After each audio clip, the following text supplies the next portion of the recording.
या अली मदद। आज के संदेश में हम फातिमिद दौर के एक महान और बहुत ही विनम्र व्यक्तित्व रखने वाले इमाम के एक बहुत ही करीबी खिदमतगार की ज़िंदगी से जुड़े कुछ प्रेरणादायक वाक्यों की तरफ नज़र करते हुए उन मूल्यों को अपनी ज़िंदगी में उतारने की कोशिश करेंगे। ये एक ऐसे खिदमतगार थे जिन्होंने फातिमिद के सुनहरी दौर में इस्माइली इमाम खलीफाओं को अपनी निस्वार्थ और बेहतरीन सेवाएं अर्पण की थी। ये बेहतरीन खिदमतगार थे उस्ताद अल जौदर। ये वो खिदमतगार थे जिन्हें 4 इमामों के दौरान अपनी खिदमत को पेश करने का शानदार मौका मिला था। उस्ताद जौदर फातिमिद खिलाफत के दौरान हमारे 11वें इमाम खलीफ हज़रत इमाम मेहदी अलैहिस्सलाम, 12वें इमाम हज़रत इमाम काइम अलैहिस्सलाम, 13वें इमाम हज़रत इमाम मंसूर अलैहिस्सलाम और 14वें इमाम खलीफ हज़रत इमाम मुइज़ अलैहिस्सलाम की हुजूर में अपनी खिदमतों को पेश कर सके थे। उनकी सेवा का दायरा शुरुआती वक्त में एक व्यवस्थापक का, एडमिनिस्ट्रेटर का रहा था, पर उस ज़माने के इमामों की निस्वार्थ सेवा से वे वज़ीर का ओहदा और फातिमिद अदालत में ऊंचा मकाम हासिल कर पाए थे। उस्ताद जौदर ने फातिमिद युग के दौरान तकरीबन 60 साल तक वफादारी से इमामों की खिदमत करके एक मिसाल कायम की। हमारे 11वें इमाम खलीफ हज़रत इमाम मेहदी अलैहिस्सलाम के जोमा सिफारने के बाद आपके जानशीन हमारे 12वें इमाम हज़रत इमाम काइम अलैहिस्सलाम ने उस्ताद जौदर को ट्रेजरी, खजांची की जिम्मेदारियों के साथ साथ पोशाक भंडार की देखभाल की जिम्मेदारियां भी सौंप दी थी। इमाम ने उस्ताद जौदर को बहुत ही ऊंचे मकाम और मर्तबे से नवाजा था, जिसमें इमाम और रियासती लोगों के बीच में एक कड़ी का किरदार निभाना भी शामिल था। हमारे 14वें इमाम खलीफ हज़रत इमाम मुइज़ अलैहिस्सलाम ने उस्ताद जौदर को लिखे लेटर्स, ख़तों से ये जाहिर होता है कि ज़माने के इमाम ने उस्ताद जौदर को जो भी जिम्मेदारियां सौंपी थी उन सभी को उन्होंने बखूबी निभाया था।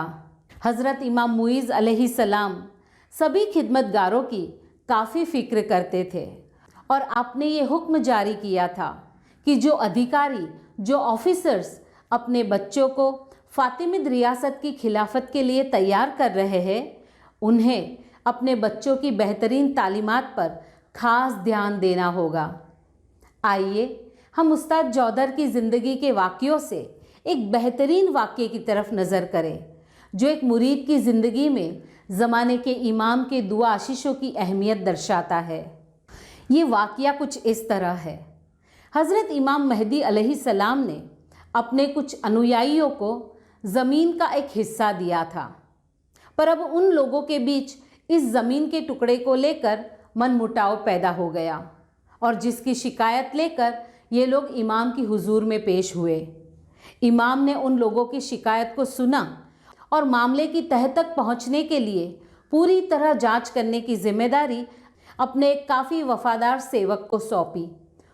वे सेवक तो इमाम के हुक्म से उस जगह जाते हैं, मामले की बारीकी से जांच करते हैं और वे वहाँ के बुज़ुर्गों से भी इस बारे में बातचीत करके सारी जानकारियाँ इकट्ठा करते हैं और फिर लौट आते हैं और इमाम की हुजूर में पेश होकर पूरी जानकारी का अहवाल देते हैं, रिपोर्ट देते हैं।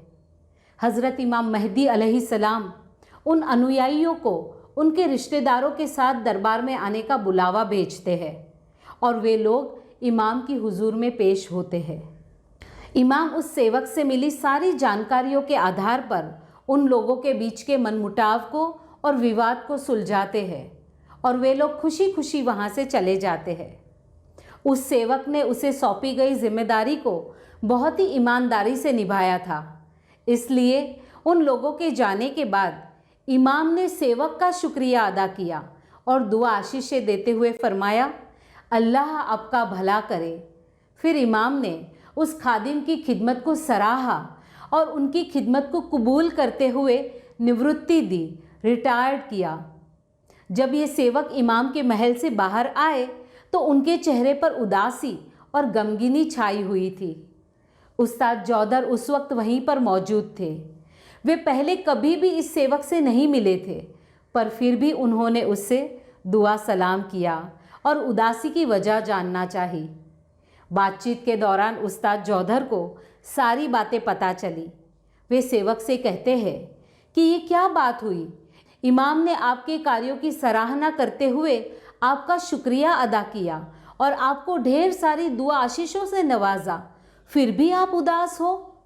तब वे सेवक उस्ताद से कहते हैं कि मुझे ये ज़्यादा अच्छा लगता अगर इमाम ने मुझे दुआ आशीषों के बजाय पैसे या कोई माली चीज़ों का तोहफा दिया होता, ताकि मैं उसे पाकर खुश होता।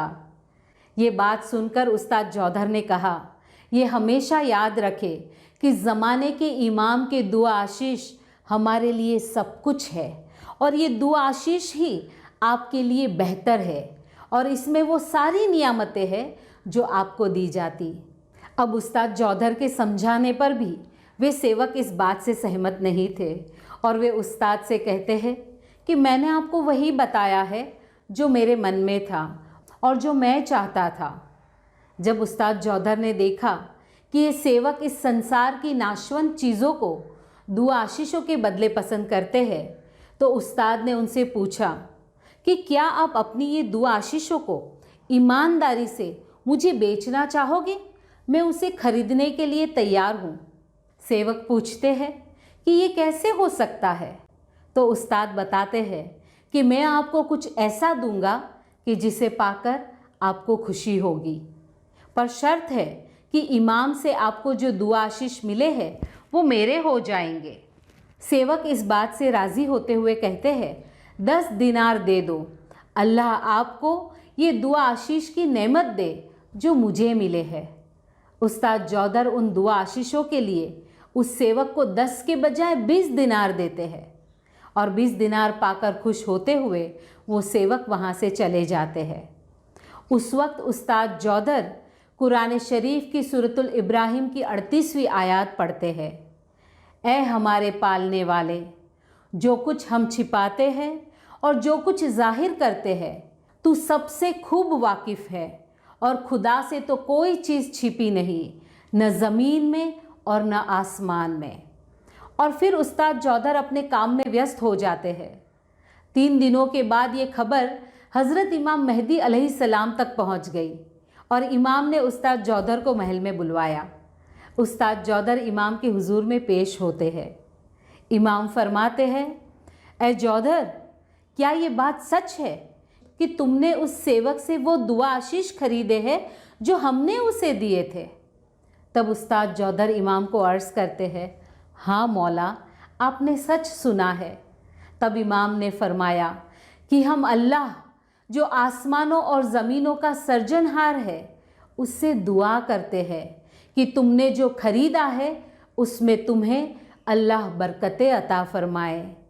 फिर इमाम ने उस्ताद जौधर को इनाम में 100 दिनार देने का हुक्म फरमाया और साथ ही में अपना एक बेशकीमती जुबा रोब भी दिया, जिसे उस्ताद जौधर ने बहुत ही एहतराम और हलीमी के साथ कबूल किया।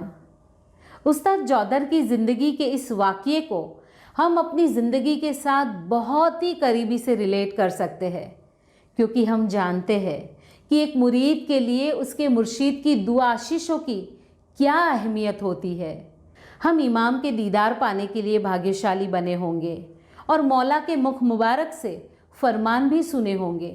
हर फरमान में ज़माने के इमाम ने हमें बेशुमार दुआ आशीषों की नवाजिशें फरमाई है। मौलाना हज़र इमाम सल्लल्लाहु अलैहि अपने सभी फरमानों की शुरुआत हमारे प्यारे रूहानी बच्चे फरमाकर करते हैं, जिससे हम बखूबी एहसास कर सकते हैं कि इमाम हमसे बेइंतहा प्यार करते हैं और इमाम के दुआ आशीषों की बरकतों से हम हर पल हर घड़ी आपकी नूरानी मौजूदगी का एहसास कर सकते हैं। ज़माने के इमाम ने अपने फरमानों में हमें बेशुमार खाना वदान की रहमतें भी अता फरमाई है, जिसकी माना है तुम्हारे घर आबाद हो। ज़माने के इमाम के दुआ आशीषों की रहमतों से हम जमाते सुखी और समृद्ध है। सही मायनों में हम बेहद खुशकिस्मत है कि हमें एक ऐसे हादी मिले हैं जो हमें बेइंतहा मोहब्बत करते हैं। ऐसे मुर्शिद मिले हैं जो अपने मुरीदों को अपने जहन में, अपने ख्यालों में, अपने दिल में और अपनी दुआओं में रखते हैं।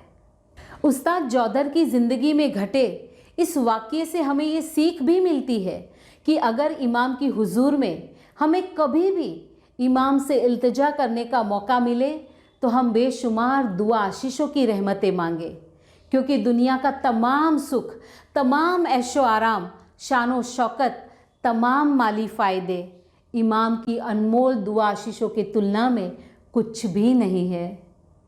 हम इमाम की छत्र छाया, आपकी रहम की मीठी नज़र, आपकी अपार महर मांग सकते हैं। हम ज़माने के इमाम की नूरानी पनाह मांग सकते हैं।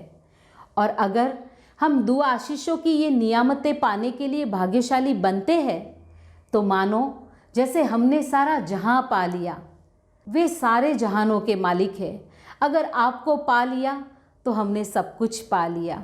चलिए उस्ताद जौदर की ज़िंदगी के एक और दिलचस्प और दिल को छू जाने वाले वाक़ये पर गौर करें। ये वाक़या उस वक्त का है जब इमाम को किसी ज़रूरी काम से शहर से बाहर जाना पड़ा था।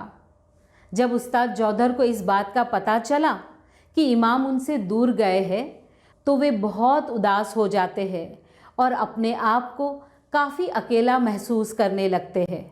वे इमाम के वापस लौटने का बेताबी से इंतज़ार करने लगे।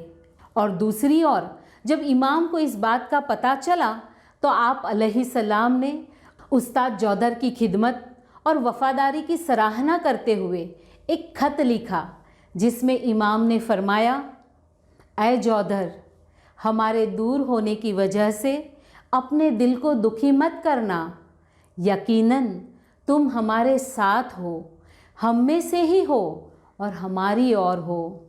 तुम इलाही फरमानों पर अमल करते रहो, अपने परवरदिगार के लिए कार्य करो और उसके अहद के साथ ईमानदारी से रहने की ख्वाहिश करो। इसके बाद इमाम ने उस्ताद जौदर को कामयाबी और परवरदिगार की नज़दीकियाँ हासिल होने की दुआएं अता फरमाई। कितने खूबसूरत कलाम हैं इमाम के अपने मुरीद जौदर के लिए। ये वाक़या हमें दर्शाता है कि इमाम के मुबारक फरमान हमें कितनी हिम्मत देते हैं, दिल को सुकून देते हैं। और ये भी ज़ाहिर होता है कि इमाम और मुरीद के बीच जो मोहब्बत का रिश्ता होता है वो बहुत मज़बूत होता है।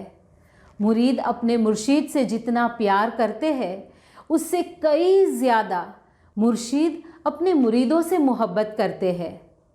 जिस तरह एक मुरीद को मुर्शीद की दूरियां खलती है, उसी तरह मुर्शीद भी अपने मुरीद की नज़दीकियां चाहते हैं। इमाम के लिखे खत से हम ये भी समझ सकते हैं कि ज़माने के इमाम भले ही ज़ाहिरी रूप से हमसे दूर हो, पर रूहानी तौर पर हमेशा अपने मुरीदों के साथ होते हैं। हमने इमाम के फरमानों में सुना होगा कि इमाम फरमाते हैं, हम तुम्हारे साथ हैं, हम तुम्हें देखते हैं, हम तुम्हारा ख्याल रखते हैं। इमाम के ये फरमान हमारे दिल को बेपनाह तसल्ली और सुकून बख्शते हैं और हम काफ़ी खुशकिस्मत हैं कि ज़माने के इमाम और जमात की खिदमत करने के हमें अनगिनत मौके मिलते ही रहते हैं। हम जमात खानों में, संस्थाओं में अपनी क्षमता के अनुसार अपनी सेवाएं अर्पण कर सकते हैं। 1400 साल से चली आ रही खिदमत की इस अजोड़ परंपरा को हम जारी रख सकते हैं। हमारी निस्वार्थ सेवा के ज़रिए हम हमारे रूहानी माँ बाप ज़माने के इमाम के प्रति हमारी वफ़ादारी, हमारी आधीनता, हमारी फरमान बरदारी और हमारी चाहत का इजहार कर सकते हैं। उस्ताद जौदर जैसे महान खिदमतगार की ज़िंदगी से हम प्यार, वफ़ादारी, ईमानदारी और निस्वार्थ सेवा की प्रेरणा ले सकते हैं। आज हमने इतिहास में से सिर्फ एक खिदमतगार की मिसाली सेवा के बारे में जानने की कोशिश की, पर हम अगर इतिहास की ओर नज़र करें तो हमारा इतिहास ऐसे अनगिनत खिदमतगारों की बेमिसाल खिदमत के उदाहरणों से भरा पड़ा है। जैसे कि हज़रत सलमान फ़ारस, गाज़ी जौहर, अल कादी अल नुमान, सैयदना हसन सब्बा, सैयदना नासिर खुसरो और पीर सब्जाली जैसे कई अन्य खिदमतगार हो गए, जिन्होंने ज़माने के इमाम की खिदमत में अपनी ज़िंदगी न्यौछावर कर दी। मुश्किल से मुश्किल वक्त में अनगिनत चुनौतियों का सामना करते हुए इमाम और इमाम के हुक्म से जमातों की सेवाएं की। हम उनकी ज़िंदगी के बारे में जान सकते हैं।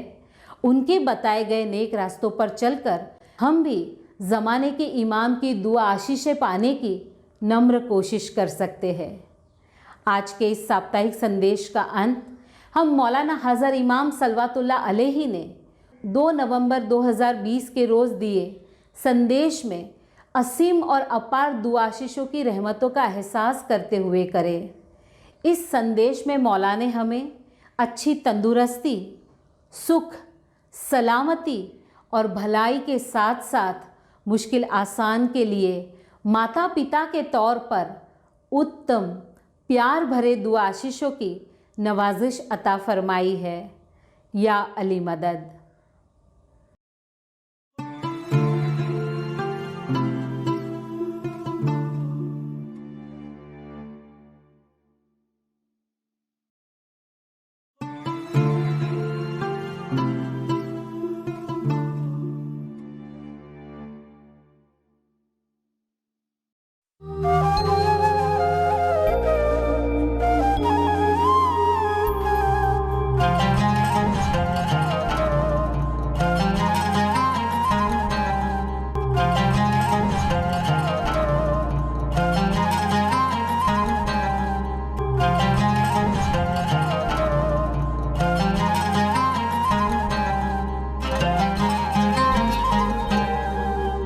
या अली मदद।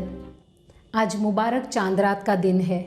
चांद रात, नए चांद का दिन हमारी ज़िंदगी में नएपन की रोशनी, उम्मीदों की खुशियाँ लेकर आता है। आज और कई दूसरे मौक़ों पर हम अहलल बैत के घराने से हज़रत बीबी फ़ातिमतुज़ ज़हरा खातून जन्नत अलैहा सलाम की तस्बीहात गुजारते हैं। आज के इस संदेश में हम इन्हीं तस्बीहों की अहमियत को समझने की कोशिश करेंगे। हम जानते हैं कि अल्लाह तबारक व ताला ने इस कायनात में अनगिनत चीज़ों का सर्जन किया है और इन तमाम सर्जन को अल्लाह ताला ने मुस्लिम करार दिया है। सूरह आले इमरान की आयत 83 में अल्लाह ताला फरमाते हैं, क्या ये लोग खुदा के दिन के सिवा कोई और दिन ढूंढते हैं? हालांकि जो फरिश्ते आसमानों में हैं और जो लोग ज़मीन में हैं, सब ने खुशी खुशी या ज़बरदस्ती उसके सामने अपनी गर्दन डाल दी है और आखिर सब उसकी ओर लौट कर जाएंगे। पूरी कायनात अपने आप को खुदा के आगे सुपुर्द करते हुए अल्लाह की हम्दो सना कर रही है, उसके अम्र पर अमल कर रही है। उसी तरह हमें भी अल्लाह के अम्र के मुताबिक चलना है। जिस तरह ये सारे अल्लाह के ताबेदार हैं, उस तरह हमें भी अल्लाह के फरमान बरदार रहना है। सूरतुल इसरा की आयत में अल्लाह ताला फरमाते हैं, सातों आसमान और ज़मीन और उनके दरमियान में सब उसकी तस्बीह करते हैं और सारे जहान में ऐसी कोई चीज़ नहीं है जो उसकी हम्दो सना की तस्बीह न करती हो, मगर तुम लोग उनकी तस्बीह नहीं समझते। बेशक वो हलीम और गफ़्फ़ार बख्शने वाला है। कायनात की हर चीज़ ज़बान हाल या ज़बान काल से अल्लाह की तस्बीह पढ़ती है। जैसे कि हम ज़ुबान से अल्लाह की तारीफ़ में कहे कि अल्लाहु अकबर, ये हमने ज़ुबान से तारीफ़ की, पर ऐसी बहुत सी चीज़ें हैं जो ज़बान से नहीं बोलती है, हालत से बोलती है। जैसे कि एक बहुत ही बड़ा बुलंद वसी पहाड़ अपनी हालत से कहता है अल्लाहु अकबर, जिसने मुझे बनाया है वो अल्लाह कितना महान, कितना बुज़ुर्ग होगा। सूरतुल अहज़ाब की 41वीं और 42वीं आयत में अल्लाह ताला फरमाते हैं, ऐ ईमान वालो, अल्लाह का बहुत ज़्यादा ज़िक्र किया करो और सुबह और शाम उसकी तस्बीह पढ़ा करो। अब तस्बीह किस तरह पढ़े, तस्बीह में क्या पढ़े, इसके बारे में भी अल्लाह ताला ने हमें हिदायत फरमाई है। सूरतुल अराफ की 180वीं आयत में अल्लाह ताला फरमाते हैं, और अच्छे अच्छे नाम खुदा ही के खास है, तो उसे उन्हीं नामों से पुकारो। अल्लाह के अच्छे अच्छे नाम हैं। अल्लाह के नामों के ज़रिए तस्बीह पढ़ने से, ज़िक्र करने से, अल्लाह का नाम लेने से दिल को सुकून मिलता है। सूरतुल रद की 27वीं और 28वीं आयत में अल्लाह ताला फरमाते हैं, और जिसने उसकी तरफ रुजू की उसे अल्लाह अपनी ओर पहुँचने की राह दिखाते हैं। ये वो लोग हैं जिन्होंने ईमान कबूल किया और उनके दिलों को अल्लाह के ज़िक्र से तसल्ली हुआ करती है। मौलाना हज़र इमाम सलवातुल्लाह अलैहि ने भी हमें यही हिदायत फरमाई है कि अगर हमारे पास थोड़ा सा भी वक्त है तो हम अपनी तस्बीह लें, या अल्लाह, या मोहम्मद, या अली, या ज़माने के इमाम के नाम की तस्बीहात पढ़े। तस्बीह से जुड़ा एक वाक़या है जिसे इस्माइली दाई कादियन नुमान ने बयां किया है, और इस वाक़ये का ज़िक्र हमारे स्टेप करिकुलम के फेथ एंड प्रैक्टिस मॉड्यूल के वॉल्यूम 2 पर किया गया है। ये वाक़या है हज़रत बीबी फ़ातिमा खातून जन्नत अलैहा सलाम की तस्बीह का। क्या हम जानते हैं कि ये तस्बीह अल्लाह के रसूल हज़रत नबी मोहम्मद सल्लल्लाहु अलैहि वसल्लम ने अपनी बेटी बीबी फ़ातिमा को दी थी। हज़रत बीबी फ़ातिमा अलैहा सलाम हज़रत नबी मोहम्मद सल्लल्लाहु अलैहि वसल्लम और हज़रत बीबी खदीजा अलैहा सलाम की बेटियों में से सबसे छोटी बेटी थे, और हमारे पहले इमाम मौला मुर्तज़ा अली अलैहि सलाम के शरीके हयात बेगम थे। हज़रत इमाम हुसैन अलैहि सलाम और हज़रत हसन अलैहि सलाम आपके फ़र्जंद थे, और आप ही की आल में से इमामत का सिलसिला जारी है।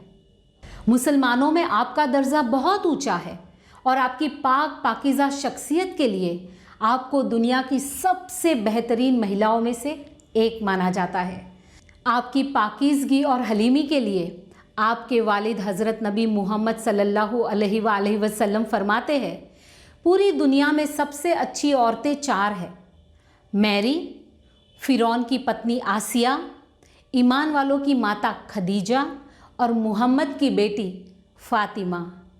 आपके मुबारक रोशन चेहरे की वजह से आप अलैहा सलाम अल ज़हरा के लक़ब से जाने जाते हैं, जिसकी माना है द रेडियंट, जो रोशन है। आपको खातून जन्नत, द लेडी ऑफ पैराडाइज, जन्नत की खातून भी कहा जाता है, और आपकी पाकीज़ा शख्सियत की वजह से आप अल बतूल के लक़ब से भी जानी जाती है।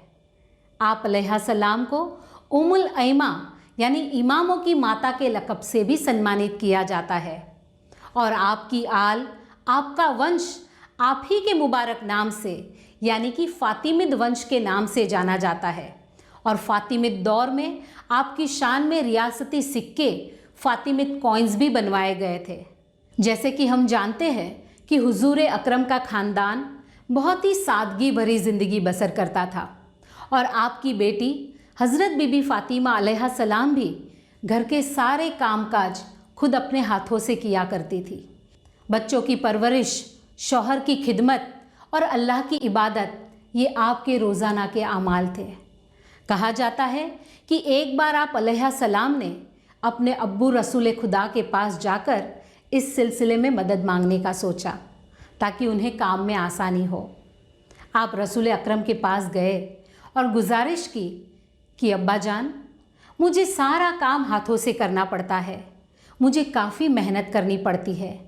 अगर मुझे आपसे कोई मदद मिल जाए तो मुझे काम में आसानी हो जाएगी। तब हुजूर अकरम ने फरमाया, ए फ़ातिमा, क्या मैं तुम्हें कोई ऐसी चीज़ दूँ जो दोनों जहानों में बसी सारी चीज़ों से आला तरीन हो? हज़रत बीबी फ़ातिमा अलैहा सलाम ने कहा, अब्बा जान, बेशक दीजिए। तब रसूल अल्लाह ने फरमाया, हर सलात से जब तुम फारिग होती हो तब अल्लाहु अकबर, सुबहान अल्लाह, अल्हम्दुलिल्लाह की तस्बीह पढ़ा करो। ये उन तमाम चीज़ों से कि जिनकी तुम तलब कर रही हो उससे कई ज़्यादा ताकतवर और कई ज़्यादा पावरफुल है।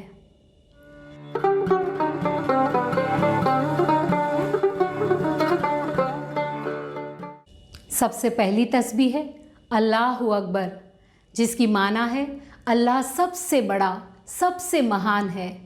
जैसे कि हमने आगे देखा कि पूरी कायनात अल्लाह की तारीफ़ करती है।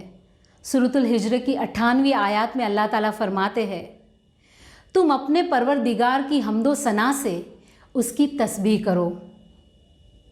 यहाँ हमें ये समझना ज़रूरी है कि जब हम अल्लाहु अकबर पढ़ते हैं तब इसका मतलब ये नहीं है कि अल्लाह को हमसे अपनी तारीफ़ करवानी है।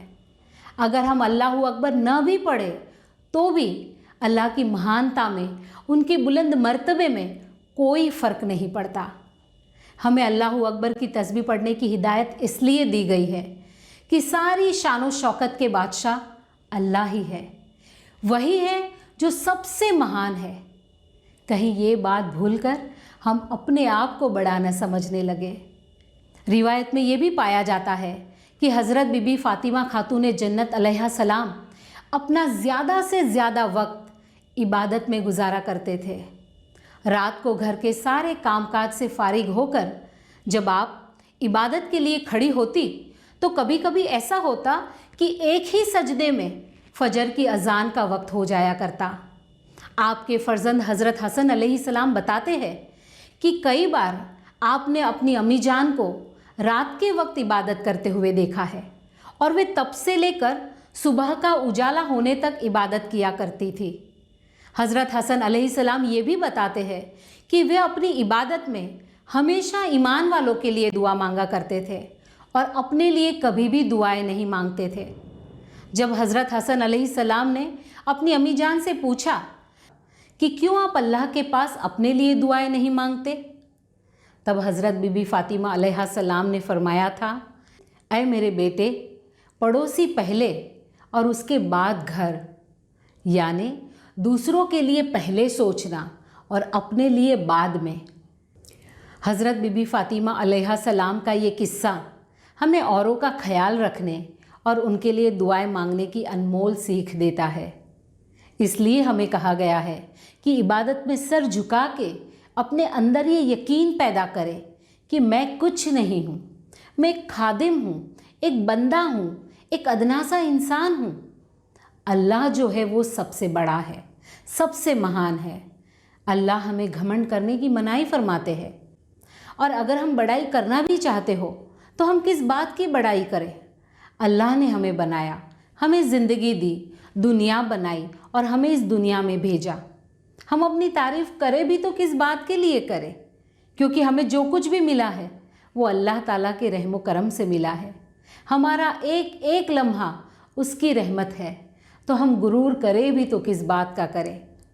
हमारे डिवोशनल लिटरेचर, भक्ति साहित्यों में भी कहा गया है कि इस दुनिया में ऐसे भी लोग थे जो दो पहाड़ों को उठाकर वज़न करते थे कि दोनों में कौन सा पहाड़ भारी है। ऐसे भी लोग होते थे जो एक घूंट में समंदर पी जाया करते थे। ऐसे ऐसे लोग भी मिट्टी में मिलकर मिट्टी हो गए, तो हम किस बात का घमंड करते हैं? अक्सर हमारे साथ होता है ना, जानते हो मैं कौन हूँ, मैं कितने ऊंचे मुकाम पर हूँ, मेरा दर्जा कितना बड़ा है, मेरे पास बहुत मालो दौलत है, बहुत बड़े और ऊंचे ख़ानदान से मेरा वास्ता है।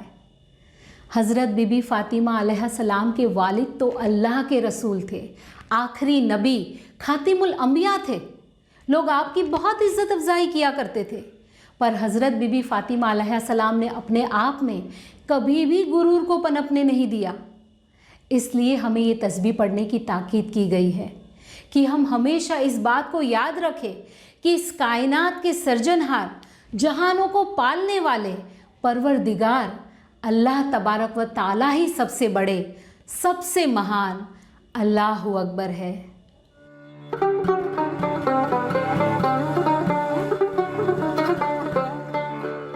दूसरी तस्बीह है सुबहान अल्लाह, यानी अल्लाह पाक है, अल्लाह सबसे महिमावान, अज़मत वाले है।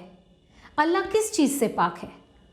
पाक होने का जैसा हमारा ख्याल है कि हम नहा धोकर अपने आप को साफ़ करते हैं तो हम पाक हैं, जिस तरह से हम पाक है, क्या अल्लाह भी उसी तरह से पाक है? अल्लाह इस तरह से पाक नहीं है।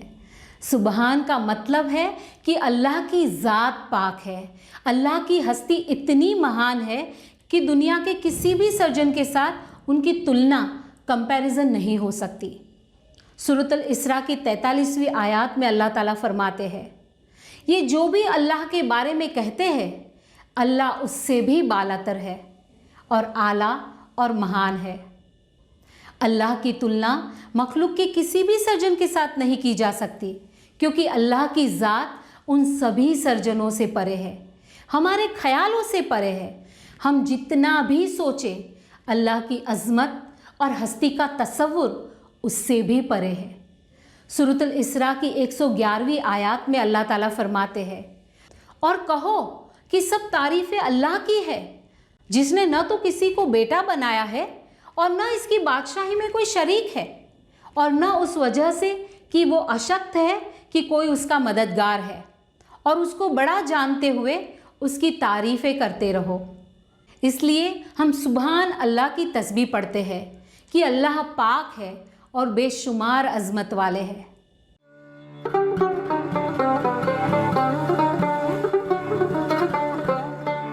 तीसरी तस्बीह है अल्हम्दुलिल्लाह, यानी सारी तारीफ़ें अल्लाह के लिए है। अगर इस तस्बीह को हम सही मानों में समझ ले तो हमारी ज़िंदगी के तकरीबन सारे प्रॉब्लम्स हल हो जाए। अगर हमें इतना समझ में आ जाए कि हम जो कुछ भी कर पाए हैं वो अल्लाह की रहमतों से मुमकिन हो पाया है, तारीफ़ें सिर्फ़ अल्लाह की है, तब हम में हलीमी का, नम्रता का गुण विकसित हो सकता है। और इसके अभाव से ही सारे मसले खड़े होते हैं, जहां हम इंसान ये समझने लगते हैं कि ये जो कुछ भी है वो हमने किया है। अगर हमने अपनी अकल का इस्तेमाल किया है, या हम हाईली एजुकेटेड, तालीमी याफ्ता है, या हम बहुत ही अच्छा सोच सकते हैं, तो इसका मतलब ये नहीं है कि अकल हमने पैदा की है। अगर हम बहुत तेज़ दौड़ सकते हैं तो इसका मतलब ये भी नहीं है कि हमारे पैर हमने बनाए हैं।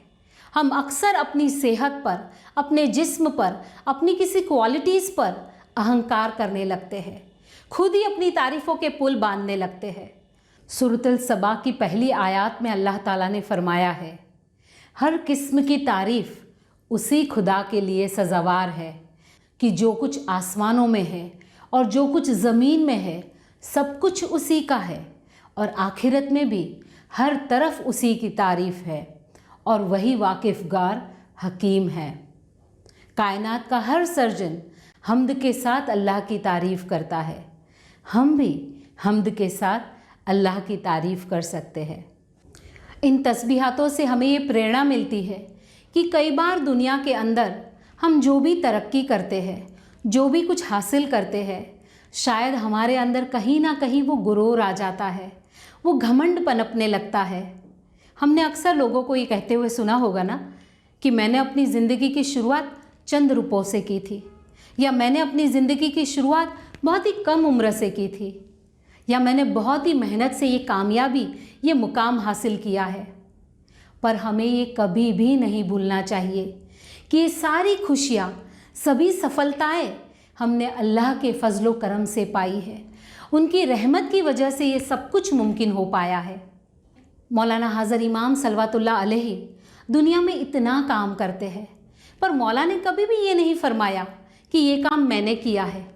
कभी मौला लीडर्स को क्रेडिट देते हैं, तो कभी जमात को, तो कभी वॉलंटियर्स को क्रेडिट देते हैं। खुद अपने आप को कितना हम्बल रखते हैं। ये इस्लाम के एथिक्स, नीतिमत्ता है। मौला फरमाते हैं कि हमें अपनी तरक्की के लिए इबादतों में खुदावंद ताला का शुक्राना अदा करते रहना चाहिए, और हमें मिली इन नियामतों की बख्शिशों में जो लोग कम खुशकिस्मत है उन्हें हिस्सेदार बना सकते हैं। कहा जाता है कि हज़रत बीबी फ़ातिमा अलैहिस्सलाम दिल के बहुत उदार, जेनरस थे, और आपके पास जितना भी होता था उसे दूसरों के साथ बांटने से कभी हिचकिचाते नहीं थे। एक रिवायत में पाया जाता है कि आपने एक औरत कि जिसके पास कपड़े नहीं थे उसे अपनी शादी के कपड़े दे दिए। रिवायत में ये भी पाया जाता है कि एक ज़रूरतमंद शख्स जब आपके पास मदद मांगने आया तब आपके पास कुछ नहीं था सिवाय अपने वालिद से तोहफे में मिला एक हार, नेकलेस, जिसे उन्हें काफ़ी लगाव था, पर फिर भी आपने वो हार उस ज़रूरतमंद को दे दिया था। हज़रत बीबी फ़ातिमा अलैहा सलाम की ज़िंदगी से हम ये सीख ले सकते हैं कि हर हालात में हम अच्छाइयों का दामन थामे रख सकते हैं। सूरत निसा की आयत 79 में अल्लाह ताला फरमाते हैं, आपको जो अच्छाइयाँ पहुँचती है वो अल्लाह की तरफ से है और आपको जो बुराइयाँ पहुँचती है वो आपको अपनी ज़ात की तरफ से पहुँचती है। अल्लाह की तरफ से तो मेहरबानियाँ ही मेहरबानियाँ हैं। जो अवगुण है, जो गलतियाँ हैं, वो हमारे तरफ से होती है। ये एटीट्यूड, ये रवैया अगर हम हमारी ज़िंदगी में अपना लेते हैं ना, तो ना हमें किसी से शिकायत हो सकती है और ना ही किसी और को हमसे। हमने अभी जो तस्बीहों की बात की, ये सारी तस्बीहों का ज़िक्र पाक पाकीज़ा कुरान शरीफ में पाया जाता है। ये तस्बीहात अहले बैत में हुजूर अकरम ने अपनी बेटी हज़रत बीबी फ़ातिमा अलैहा सलाम को दी थी, पर आपने इन तस्बीहों को सिर्फ अपनी बेटी तक ही सीमित नहीं रखा, बल्कि हमें भी दी। और हम अक्सर ये तस्बीह पढ़ते हैं जो हज़रत बीबी फ़ातिमा खातून जन्नत अलैहा सलाम की तस्बीह के नाम से जानी जाती है। हमारे जहन में शायद ये सवाल आ सकता है कि हज़रत नबी मोहम्मद सल्लल्लाहु अलैहि वसल्लम अपनी बेटी को बहुत आसानी से मदद कर सकते थे ताकि उन्हें काम में थोड़ी आसानी हो, पर उन्होंने ऐसा क्यों नहीं किया? शायद हमारे जहन में ये बात भी आए कि अगर हमारे पास पैसा है, सहूलियतें हैं, तो क्यों ना हम हमारे बच्चों को हर वो चीज़ दे, हर वो खुशियाँ दे जो हमें नहीं मिली है। पर फिर भी जब हमारे बच्चे हमसे मटीरियलिस्टिक भौतिक चीज़ें जैसे कि महंगे मोबाइल फ़ोन्स मांगते हैं, फास्ट फूड के लिए ज़िद करते हैं, या हमारे बच्चे जब बुरी आदतों में फंस जाते हैं। छोटे शहरों में भी हमने देखा है कि बच्चे बड़े शहरों में जाकर पढ़ाई करना चाहते हैं या अपनी स्टडीज़ को अधूरी छोड़कर दूसरे देशों में जाकर पैसा कमाना चाहते हैं। तब हम क्या करते हैं? क्यों हम हमारे बच्चों की डिमांड्स को सुनकर तुरंत पूरा नहीं करते? क्योंकि हमारे लिए हमारे बच्चों की भलाई, उनकी सलामती सबसे ज़्यादा अहमियत रखती है। हम हमारे बच्चों को हेल्दी फूड खाने के लिए मनाते हैं क्योंकि वे उनकी हेल्थ के लिए, उनके स्वास्थ्य के लिए बेहतर होता है। हम उन्हें एजुकेशन रिलेटेड, माइग्रेशन रिलेटेड सही गाइडेंस देकर, ज़िंदगी की हकीकत से वाकिफ़ कराकर उन्हें प्रोटेक्ट करते हैं। इसी तरह से रसूल अल्लाह ने भी अपनी बेटी की बेहतरी को, और ना ही सिर्फ दुनियावी पर रूहानी दुनिया की बेहतरी को मद्देनज़र रखते हुए इस तस्बीह की नवाजिश अता फरमाई होगी। रिवायत में पाया जाता है कि एक बार नबी साहब की आंखें अपनी बेटी फ़ातिमा को फटे पुराने कपड़ों में अपने बच्चों को खाना खिलाते हुए देखकर भर आती है। तब आप अपनी बेटी फ़ातिमा को फरमाते हैं, इस दुनियावी ज़िंदगी की कड़वाहट को रूहानियत की ज़िंदगी की मिठास के लिए बर्दाश्त कर लो।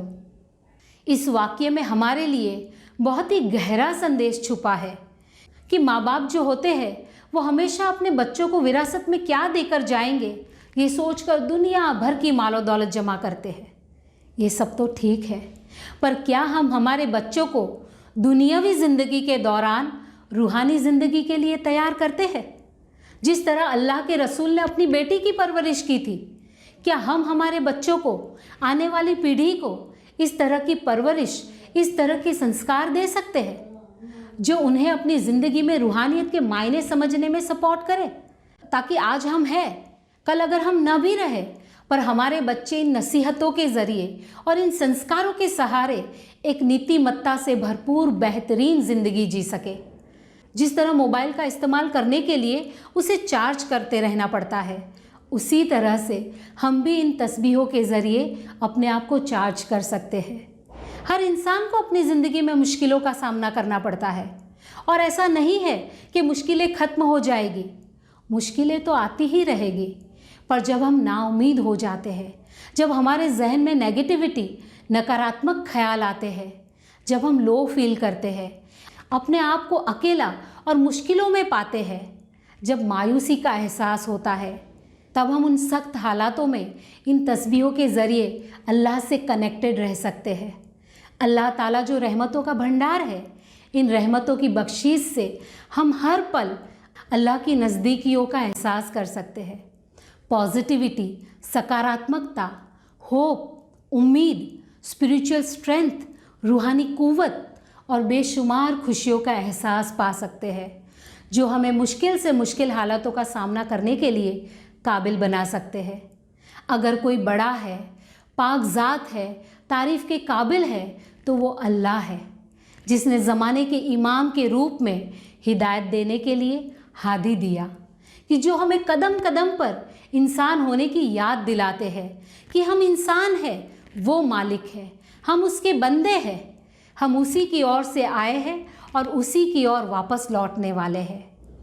शिया मुसलमान और हम इस्माइलियों की ये मान्यता है कि हज़रत बीबी फ़ातिमा अलैहा सलाम, जो अल ज़हरा है, खातून जन्नत है, जो पंजतन पाक का हिस्सा है, आपकी तस्बीहातों के ज़रिए आपकी बेहतरीन और मिसाली ज़िंदगी को याद करते हुए हम आपके वास्ते से, आपके वसीले से अल्लाह से राब्ता, कनेक्शन बनाने की कोशिश करते हैं। आइए तस्बीह की एक खूबसूरत पेशकश सुनकर आज के इस संदेश को अंजाम देते हैं और इन तस्बीहों को मीनिंगफुली समझते हुए इसे अपनी ज़िंदगी में उतारने की, उस पर अमल करने की कोशिश करें।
या अली मदद।